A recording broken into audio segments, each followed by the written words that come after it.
hard starting sa umaga kasi ang kanyang choke hindi nagsasara ng ayos. I-adjust natin ito, adjust natin ito. Tanggalin natin yung tornilyong tatlo, isa sa baba natanggal na.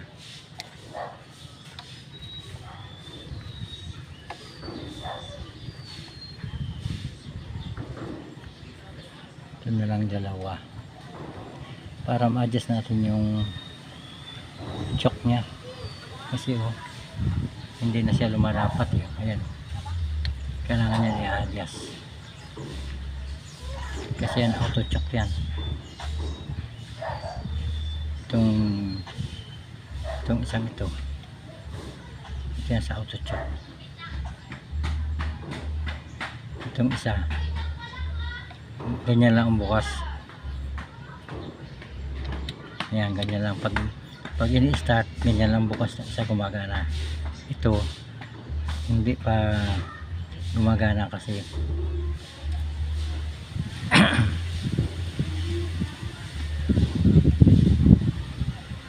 yung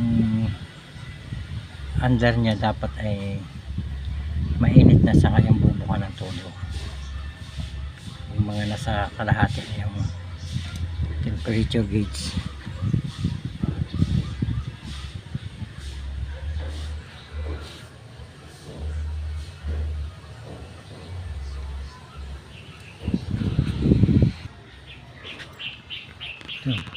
Bubuksan na natin yung kanyang auto choke para ma-adjust natin kasi pag hindi natin yan na-adjust ay talagang lagi yung nakaganyan. Kaya kailangan yan i-adjust natin yan.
So na-adjust na natin, balik na natin yung kanyang screw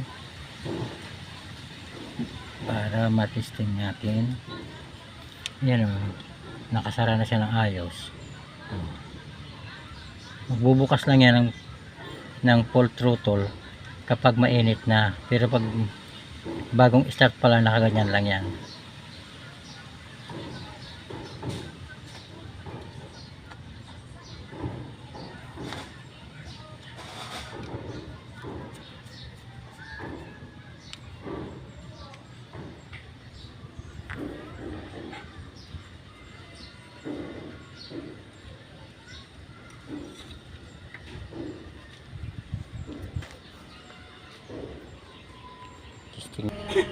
Yan, umandar na.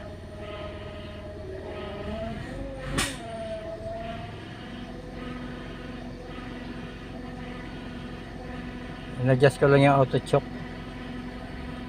kasi ayaw niya magsara, lagi nakabukas.